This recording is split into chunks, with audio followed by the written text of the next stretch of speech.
지금 이 순간 잠깐 멈추시고 집안을 한번 둘러보십시오. 거실 구석, 주방 선반 혹은 신발장 위에 무엇이 놓여 있습니까? 아무 생각 없이 두었던 물건들, 아무 의미 없다고 여겼던 공간들, 바로 그 자리가 오늘 여러분의 재물 기운을 죽이고 있는지도 모릅니다. 오늘 저는 여러분께 한 가지 사실을 말씀드리려 합니다. 많은 분들이 평생 외면해온 진실, 그러나 성철 큰 스님께서 산문산 깊은 곳에서 조용히 전하셨던 그 가르침입니다. 사람들은 말합니다. 열심히 일하면 언젠가는 잘 살게 된다고. 저도 한때는 그 말을 믿었습니다. 그러나 오랜 세월 기운의 흐름을 관찰하고 수많은 가정의 공간을 살펴보면서 저는 깨달았습니다. 성실함만으로는 부족합니다. 그것은 반쪽짜리 진실입니다. 진짜 진실은 이렇습니다. 여러분의 재물은 여러분의 노력이 아니라 여러분이 머무는 공간의 기운이 결정합니다. 공간이 막혀 있으면 아무리 땀을 흘려도 돈은 모래 위에 물처럼 스며들고 사라집니다. 공간이 열려 있으면 별다른 힘을 쓰지 않아도 재물은 강물처럼 흘러들어옵니다. 이것이 성철 큰 스님께서 가르치신 재물은 정성과 기운과 공간이 만나야 비로소 열린다는 근본 이치입니다. 그렇다면 묻겠습니다. 여러분의 집안에 지금 어떤 기운이 흐르고 있습니까?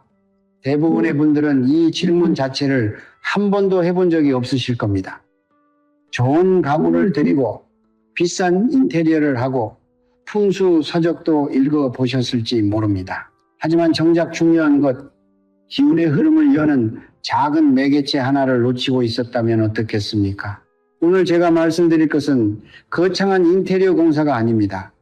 아주 작고 아주 평범하고 누구의 집에나 있거나 당장 1,000원짜리 가게에서 구할 수 있는 것입니다. 바로 소주 한 병입니다. 지금 이 말을 들으시고 속으로 설마 소주 한 병으로 하고 의아해 하시는 분들이 계실 줄 압니다. 저도 처음에는 그랬습니다. 그러나 성철 큰 스님의 가르침을 오래 묵상하고 조상들이 남긴 공간의 지혜를 깊이 들여다보면서 저는 이 작은 병 안에 담긴 놀라운 진리를 발견했습니다. 소주는 단순한 술이 아닙니다. 쌀과 보리와 밀, 곡식의 전기가 오랜 시간을 거쳐 하나로 응축된 양기, 영해의 결정체입니다. 죽어있는 기운을 깨우고 막힌 흐름을 뚫어내는 자연의 매개체입니다. 투명한 유리병은 재물의 흐름을 담아두는 그릇의 상징이며 그 안에 담긴 맑고 투명한 액체는 탁한 기운을 정화하는 청천의 힘을 지닙니다. 이 세 가지가 하나로 모인 것이 바로 소주 한 병입니다. 그러나 아무데나 두어서는 안 됩니다.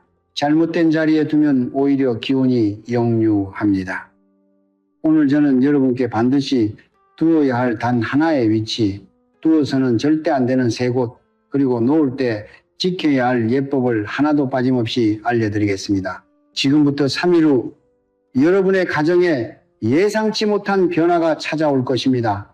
그 변화의 징조가 무엇인지도 오늘 이 영상 안에 모두 담았습니다. 끝까지 함께해 주십시오. 이 법은 믿고 정성껏 행하는 자에게만 열립니다. 제가 오래전에 만난 한 분이 계셨습니다. 경상도 어느 작은 도시에서 30년 넘게 작은 철물점을 운영하시던 60대 초반의 남자분이었습니다.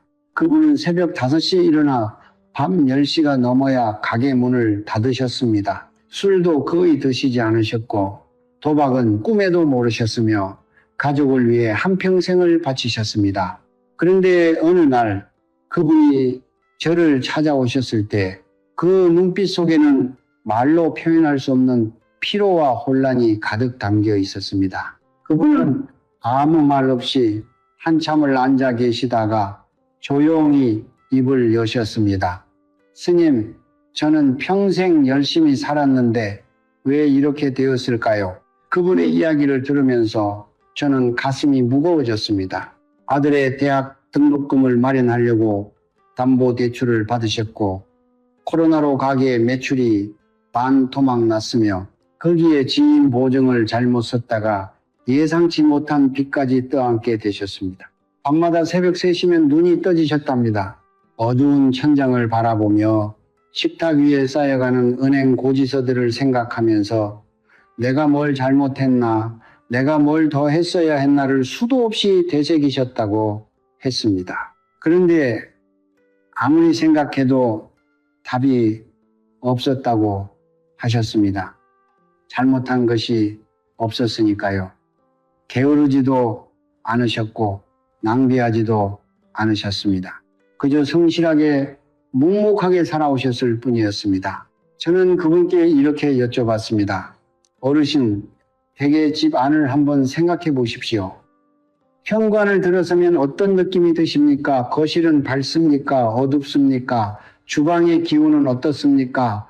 그분은 잠시 멈추시더니 말씀하셨습니다. 글쎄요, 오래된 집이라 좀 어둡고 물건도 많이 쌓여 있고 화장실 바로 옆에 아주 작은 제사상도 하나 있는데 저는 그 순간 모든 것을 알았습니다.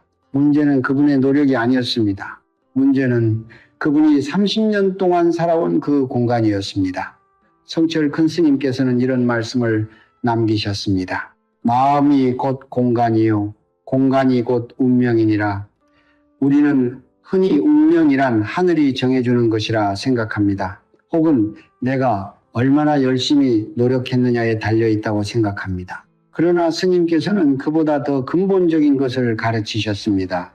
우리가 매일 잠들고 깨어나는 그 공간, 밥을 먹고 가족과 대화를 나누는 그 집 안의 기운이 우리의 운명을 조용히 그러나 강력하게 빚어가고 있다는 것입니다. 기운이 막혀 있으면 돈은 들어와도 나가고 건강은 쌓이지 않으며 자식들도 뜻대로 풀리지 않습니다.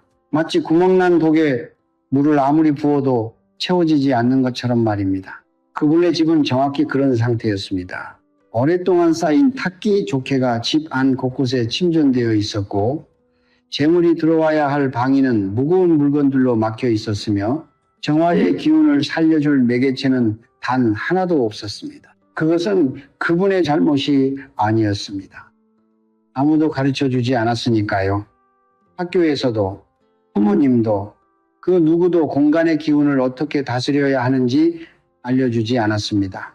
우리는 집을 청소는 하지만 기운을 청소하는 법은 배우지 못했습니다. 여러분 중에도 이분과 비슷한 상황에 계신 분이 있으실 것입니다.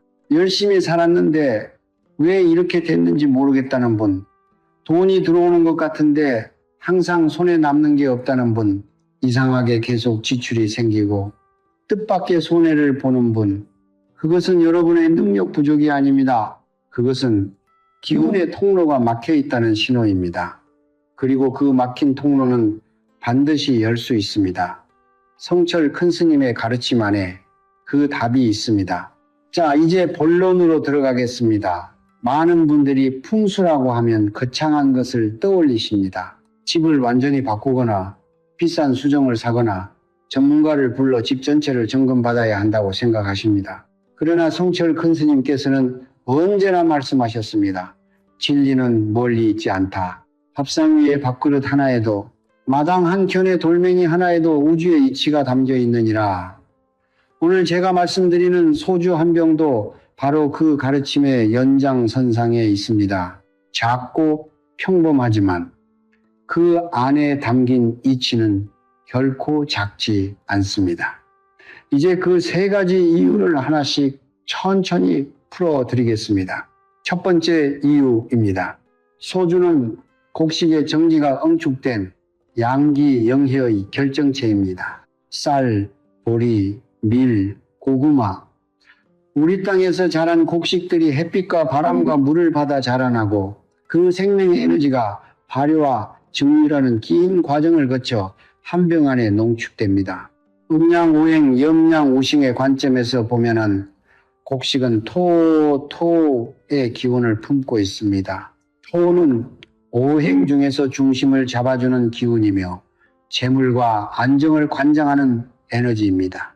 그 토의 기운이 불호의 정제 과정을 거쳐 더욱 순수하고 강렬한 양기로 변환된 것이 바로 소주입니다. 죽어있는 기운, 오랫동안 침전된 탁기 족해는 이 강렬한 양기 앞에서 서서히 흔들리고 깨어납니다. 마치 오랫동안 닫혀있던 창문을 활짝 열었을 때 신선한 바람이 묵은 냄새를 몰아내듯 소주의 양기는 집안에 굳어있던 재물의 흐름을 다시 살려내는 역할을 합니다. 두 번째 이유입니다. 투명한 유리병은 재물의 흐름을 담아 가두는 그릇의 상징입니다. 풍수에서 그릇은 단순한 물건이 아닙니다. 그릇은 담는 행위 자체, 즉 재물을 받아들이고 보존하는 에너지를 상징합니다. 우리 조상들이 쌀독을 집안에서도 가장 정결한 자리에 두었던 것, 빈 그릇을 뒤집어 놓지 말라 하셨던 것, 모두 이 이치에서 비롯된 지혜입니다. 소주병은 완벽하게 밀폐된 그릇입니다. 기운이 밖으로 새지 않도록 꽉 닫혀 있으며 그 안에 담긴 양기를 고스란히 품고 있습니다. 이 병을 올바른 자리에 두는 것은 그 공간에 재물을 담아두겠다는 의지와 정성을 공간에 새기는 행위입니다. 공간은 우리의 의도를 기억합니다. 정성을 담아두면 공간도 그에 응답합니다. 세 번째 이유입니다. 소주의 투명하고 맑은 액체는 막힌 재물의 통로를 뚫어내는 정화의 기운을 상징합니다. 물은 예로부터 기운을 정화하고 흐름을 만들어내는 원소로 여겨져 왔습니다. 풍수의 핵심 개념 중 하나가 바로 수, 즉 물의 흐름입니다. 물이 고이면 썩고 흐르면 살아납니다. 재물의 기운도 마찬가지입니다. 고여 있으면 썩어서 손실이 되고 흐르면 더 큰 재물을 끌어들입니다. 소주 안의 투명한 액체는 단순한 물보다 더 정제되고 순수한 형태의 수, 에너지를 담고 있습니다. 울순물이 제거된 맑은 기운은 탁하고 막힌 곳을 뚫어내는 힘이 훨씬 강합니다. 오랫동안 흐르지 못하고 정체되어 있던 재물의 통로에 이 정화의 기운이 닿으면 서서히 그러나 분명하게 흐름이 되살아나기 시작합니다. 이 세 가지를 하나로 정리하면 이렇습니다. 소주 한 병은 토토의 양기로 죽은 기운을 깨우고 밀폐된 그릇으로 재물의 기운을 담아두며 맑은 수세의 에너지로 막힌 통로를 정화합니다. 성철 큰 스님께서는 이런 말씀을 남기셨습니다. 세상에 쓸모없는 물건은 없다. 다만 쓸 줄 모르는 사람이 있을 뿐이다. 소주 한 병은 우리가 매일 스쳐 지나치던 평범한 물건입니다. 그러나 올바른 이치를 알고 올바른 자리에 올바른 정성으로 두는 순간 그것은 더 이상 평범한 병이 아닙니다. 여러분 집에 재물 기운을 깨우는 씨앗이 됩니다. 가뭄에 타들어가던 논에 물꼬를 터주는 첫 삽이 됩니다. 그리고 그 물꼬가 트이는 순간부터 오랫동안 막혀있던 대운 다운이 쏟아지기 시작합니다. 지금까지 왜 소주 한 병이 재물의 매개체가 되는지 그 원리를 말씀드렸습니다. 이제 가장 중요한 것이 남았습니다. 어디에, 언제, 어떻게 두어야 하는가? 그 구체적인 방법을 다음 순서에서 하나도 빠짐없이 알려드리겠습니다. 이제 핵심입니다. 앞서 말씀드린 원리를 아는 것만으로는 부족합니다. 풍수의 세계에서 아는 것과 행하는 것은 전혀 다른 차원의 일입니다. 성철 큰 스님께서도 늘 이렇게 말씀하셨습니다. 법을 듣고 고개만 끄덕이는 자는 씨앗을 손에 쥐고도 밭에 심지 않는 자와 같다. 씨앗은 땅에 닿아야 비로소 생명이 된다. 오늘 제가 전하는 이 비법도 마찬가지입니다. 듣고 끝내지 마십시오. 오늘 밤 직접 행하셔야 합니다. 지금부터 제가 말씀드리는 순서를 하나도 빠짐없이 따라 하시기 바랍니다. 첫 번째, 반드시 두어야 할 자리입니다. 소주 한 병은 집안의 동북방, 동백방, 즉 북동쪽 방향의 낮은 선반 위에 두셔야 합니다. 동북방은 풍수에서 재물이 들어오는 입구의 방위입니다. 귀문방, 괴이문펑이라 하여 예로부터 기운의 출입이 가장 활발한 방향으로 여겨져 왔으며 이 방향을 올바르게 다스리면 재물의 기운이 집안으로 자연스럽게 유입됩니다. 선반의 높이는 허리 아래, 무릎 위 정도가 적당합니다. 너무 높은 곳에 두면 기운이 허공으로 흩어지고 너무 낮은 바닥에 두면 기운이 땅으로 눌려버립니다. 집안에서 나침반 앱을 활용해 정확한 북동쪽 방향을 찾으신 뒤 그 근처에 낮은 선반이나 작은 탁자 위를 자리로 정하십시오. 만약 그 방향에 마땅한 선반이 없다면 작은 나무 받침대 하나를 새로 마련하셔도 됩니다. 정성이 담긴 자리 하나를 만드는 것 자체가 이미 재물을 맞이할 준비를 시작하는 것입니다. 두 번째, 반드시 지켜야 할 시간입니다. 소주병을 놓는 시간은 밤 11시부터 새벽 1시 사이, 즉 자시즈입니다. 자시는 하루 중 음과 양, 영이 교차하는 시간입니다. 묵은 하루가 끝나고 새로운 기운이 시작되는 경계의 순간이며 이 시간대에는 기운의 문이 열려 있어 새로운 에너지를 공간에 심기가 가장 용이합니다. 우리 조상들이 제사를 자시에 지냈던 것도 새해 첫 기도를 자정에 드렸던 것도 모두 이 이치를 알고 있었기 때문입니다. 번잡한 낮 시간이나 저녁 시간에 아무렇게나 두어서는 안 됩니다. 조용히 집 안이 고요해진 후 여러분의 마음도 가라앉힌 후 그 시간에 정성스럽게 자리를 잡아 두십시오. 세 번째, 반드시 따라야 할 예법입니다. 소주병을 집어 드실 때는 반드시 오른손으로 병목을 가볍게 잡으십시오. 오른손은 양영의 손이며 기운을 내보내고 씹는 손입니다.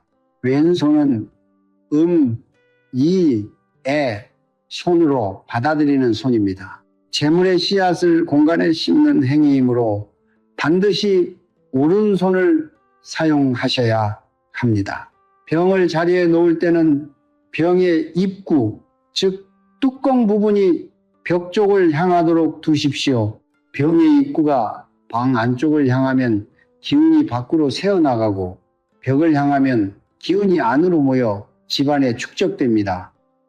놓으신 후에는 두 손을 모아 가볍게 합장하시고 마음속으로 조용히 이렇게 내놔십시오.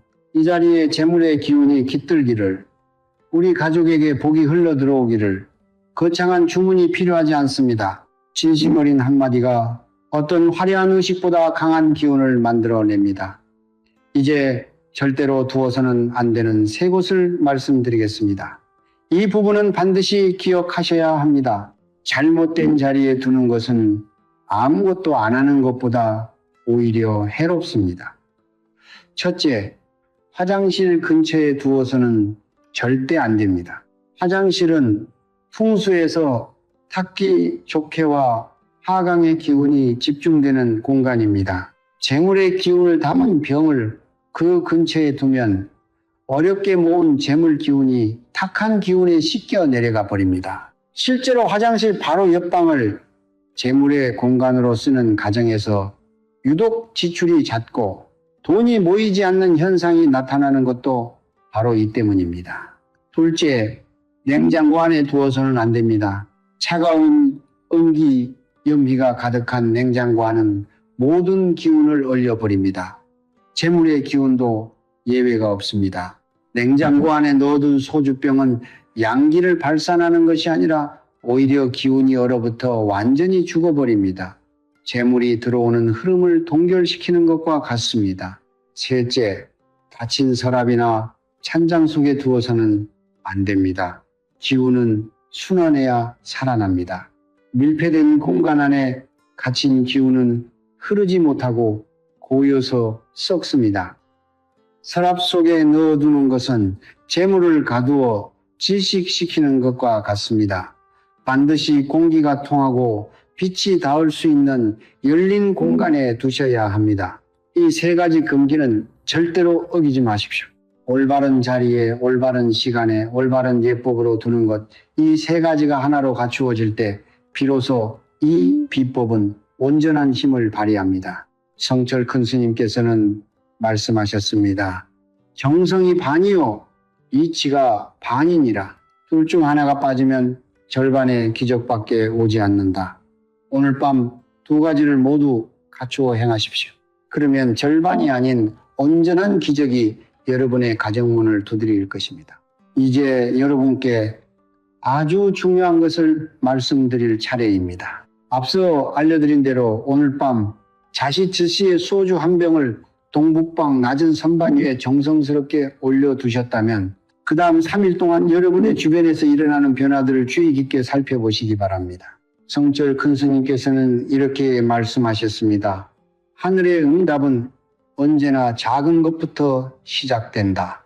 태풍이 오기 전에 먼저 바람이 바뀌듯 대운다원이 열리기 전에 반드시 먼저 징조가 온다. 그 징조를 알아채지 못하면 대운은 문 앞까지 왔다가 그냥 지나쳐 버립니다. 그러나 그 징조를 알고 맞이하면 대운은 여러분의 집 안으로 당당히 걸어 들어옵니다. 지금부터 제가 말씀드리는 세 가지 징조를 반드시 기억해 두십시오. 첫 번째 징조는 예상치 못한 작은 수입이 생기는 것입니다. 거창한 것을 기대하지 마십시오. 처음에는 아주 작게 옵니다. 오래전에 빌려줬다가 거의 잊고 있었던 돈을 갑자기 돌려받거나 생각지도 않았던 곳에서 소액의 환급금 통지가 오거나 혹은 지인이 갑자기 밥을 사거나 작은 선물을 가져오는 시기입니다. 이것을 우연이라고 흘려보내지 마십시오. 이것은 막혔던 재물의 통로가 서서히 열리기 시작했다는 신호입니다. 우물에서 물을 끌어올릴 때 처음에는 녹슨 물이 조금씩 나오다가 이내 맑은 물이 콸콸 쏟아지는 것처럼 처음에 오는 작은 수입은 그 뒤에 쏟아질 큰 재물의 물꼬가 트인 것을 알리는 첫 신호입니다. 그 신호를 받으셨을 때 마음속으로 조용히 감사를 전하십시오. 감사합니다. 이 기운이 더 크게 흘러들어오기를. 감사는 기운을 증폭시킵니다. 감사할 줄 아는 사람에게 하늘은 더 많은 것을 보내줍니다. 두 번째 징조는 오래된 빚이나 막힌 문제의 실마리가 보이기 시작하는 것입니다. 수년째 해결될 기미가 보이지 않던 채무 문제에서 갑자기 협의의 여지가 생기거나 오래 끌어오던 법적 문제에 진전이 생기거나 혹은 사이가 틀어졌던 사람과 뜻밖의 화해가 이루어지는 경우가 여기에 해당합니다. 풍수에서 재물의 흐름과 인간관계의 흐름은 같은 통로를 공유합니다. 기운이 뚫리면 돈의 문제만 풀리는 것이 아닙니다. 오랫동안 엉켜있던 인연의 매듭도 함께 풀리기 시작합니다. 성철 큰 스님께서는 이것을 업배 해빙 제골이라 표현하셨습니다. 오랫동안 얼어있던 것들이 봄볕에 서서히 녹아내리듯 묵은 업장이 녹으면서 그동안 막혀있던 모든 흐름이 함께 풀려나가기 시작하는 것입니다. 이 징조가 나타났을 때 절대로 조급해하지 마십시오. 얼음은 한 번에 녹지 않습니다. 그러나 녹기 시작하면 반드시 끝까지 녹습니다. 세 번째 징조는 자녀나 가까운 가족에게 좋은 소식이 들려오는 것입니다. 취업 준비 중이던 자녀에게 뜻밖의 면접 기회가 생기거나 성적이 오르거나 오랫동안 연락이 뜸했던 자녀가 먼저 전화를 해오는 것입니다. 혹은 건강이 좋지 않으셨던 가족의 검사 결과가 예상보다 좋게 나오거나 멀리 살고 있는 형제 자매에게 경사가 생기는 경우도 있습니다. 이것은 결코 우연이 아닙니다. 집안의 기운이 바뀌면 그 집에 연결된 모든 사람의 기운이 함께 바뀝니다. 부모의 공간이 밝아지면 자녀의 운도 밝아집니다. 이것이 풍수에서 말하는 근본이 살아나면 열매도 살아난다는 이치입니다. 뿌리가 건강한 나무에서만 좋은 열매가 맺히듯 가정의 기운이 살아나면 그 가정의 모든 구성원에게 생기가 돌아옵니다. 그런데 여기서 반드시 드려야 할 경고가 있습니다. 이 세 가지 징조가 나타났을 때 절대로 해서는 안 되는 것이 있습니다. 첫째, 징조를 무시하거나 우연으로 치부하는 것입니다. 지운은 인정받을 때 더 강해집니다. 둘째, 징조를 보고 갑자기 욕심을 부리는 것입니다. 재물의 문이 막 열리기 시작한 시점에 무리한 투자를 하거나 큰 지출을 결정하는 것은 막 트이기 시작한 물꼬를 다시 틀어막는 행위와 같습니다. 셋째, 3일이 지나도 아무런 변화가 없다고 포기하는 것입니다. 기운의 변화는 사람마다 다른 속도로 나타납니다. 어떤 분은 하루 만에 느끼시고 어떤 분은 일주일이 걸리기도 합니다. 중요한 것은 포기하지 않는 것입니다. 성철 큰 스님께서는 이렇게 말씀하셨습니다. 믿음이 흔들리는 순간 기운도 흔들린다. 뿌리를 믿어야 꽃이 핀다. 이 법은 눈에 보이는 것만 믿는 사람에게는 열리지 않습니다. 그러나 보이지 않는 것의 이치를 받아들이고 정성껏 행하는 사람에게는 반드시 열립니다. 여러분이 오늘 이 영상을 끝까지 보고 계신다는 것 자체가 이미 여러분의 기운이 변화를 준비하고 있다는 증거입니다. 하늘은 준비된 자에게 기회를 보냅니다. 그리고 그 기회를 잡는 것은 오롯이 여러분의 몫입니다. 우리는 오늘 긴 여정을 함께 걸어왔습니다. 막힌 기운의 이치를 살펴보았고 오랫동안 열심히 살았음에도 왜 재물이 쌓이지 않는지 그 근본 원인을 들여다보았으며 소주 한 병이 품고 있는 양기의 3가지 이유와 그것을 올바르게 두는 방법까지 하나하나 짚어보았습니다. 그리고 이제 마지막으로 가장 중요한 것을 말씀드릴 차례입니다. 비법을 알고 실천하는 것만으로는 아직 반쪽입니다. 나머지 반쪽은 바로 마음입니다. 성철 큰 스님께서는 평생 한 가지 가르침으로 돌아오셨습니다. 자기를 바로 봐라. 이 짧은 한마디 안에 스님의 모든 가르침이 담겨 있습니다. 풍수도 기운도 공간의 정렬도 결국은 자기 자신을 바로 보는 것에서 시작됩니다. 내 마음이 탁하면 공간도 탁해집니다. 내 마음이 두려움으로 가득 차 있으면 아무리 좋은 자리에 소주병을 놓아도 그 기운은 두려움에 눌려 살아나지 못합니다. 반대로 내 마음이 감사와 정성으로 가득 차 있으면 공간은 그 마음을 고스란히 받아들여 재물의 기운으로 변환시킵니다. 이것이 스님께서 가르치신 재물은 정성과 기운과 공간이 만나야 비로소 열린다는 말씀의 진짜 의미입니다. 정성은 마음에서 나오고 기운은 정성을 먹고 자라며 공간은 기운을 담아 현실로 만들어냅니다. 이 3가지가 하나로 만나는 순간 비로소 재물의 문이 열립니다. 돌이켜보십시오. 지금까지 살아오시면서 얼마나 많은 밤을 혼자 걱정하며 보내셨습니까? 얼마나 많은 아침을 무거운 마음으로 시작하셨습니까? 빚 걱정, 자녀 걱정, 노후 걱정, 그 걱정들이 쌓이고 쌓여 여러분의 마음을 무겁게 짓눌러 왔을 것입니다.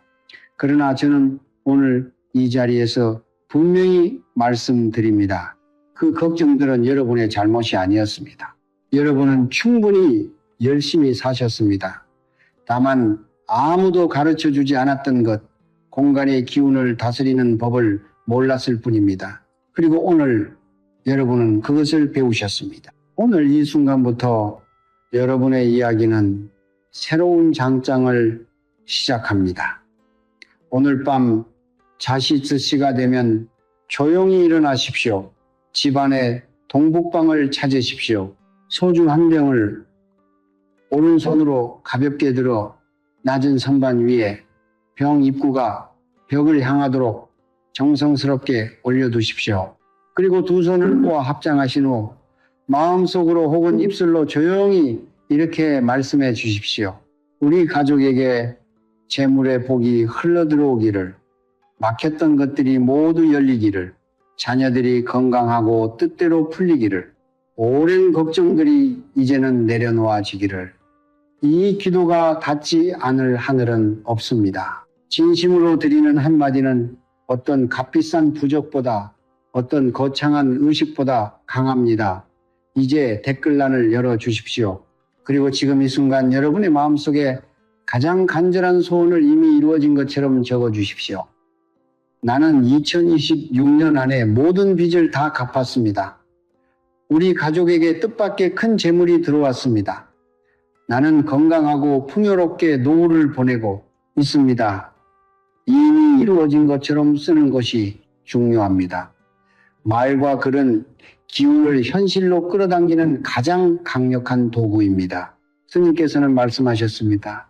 입으로 내뱉은 말은 씨앗이 되어 현실의 땅에 심긴다. 오늘 여러분이 댓글에 적는 그 한 줄이 여러분의 새로운 운명의 씨앗이 됩니다. 그리고 다른 분들의 댓글에도 따뜻한 공감 하나씩 눌러주십시오. 남의 복을 빌어주는 마음이 곧 내 복을 불러들이는 가장 빠른 길입니다. 씨앗을 나누는 손에는 반드시 더 많은 씨앗이 돌아옵니다. 이 영상이 도움이 되셨다면 구독과 좋아요를 눌러주십시오. 구독과 좋아요는 단순한 버튼이 아닙니다. 이 가르침을 더 많은 분들께 전하겠다는 여러분의 정성이며 그 정성이 쌓여 더 큰 복으로 여러분께 돌아옵니다. 그리고 지금 경제적으로 힘드신 가족이나 지인이 계신다면 이 영상을 조용히 보내주십시오. 말 한마디 없이 영상 하나를 전하는 것만으로도 여러분은 그분의 삶에 물꼬를 터주는 것입니다. 그것이 곧 공덕이며 그 공덕은 반드시 여러분께 돌아옵니다. 마지막으로 성철 큰 스님의 말씀으로 오늘 이 시간을 마무리하겠습니다. 성불하십시오. 이 말은 단순한 인사가 아닙니다. 당신 안에 이미 부처가 있으니 그것을 깨우라는 뜻입니다. 재물도 건강도 자녀의 성공도 그 모든 것은 이미 여러분 안에 씨앗으로 존재합니다. 오늘 이 비법은 그 씨앗에 물을 주는 첫걸음입니다. 부처님의 가피가 오늘 밤 여러분의 가정문을 두드리기를 막혔던 재물의 기운이 본물처럼 콸콸 터져 흘러들어오기를 오랫동안 지쳐있던 여러분의 어깨가 이제는 가벼워지기를 자녀들이 건강하게 자라 여러분의 노후가 따뜻하고 풍요롭기를 온 마음으로 축원드립니다. 성불하십시오.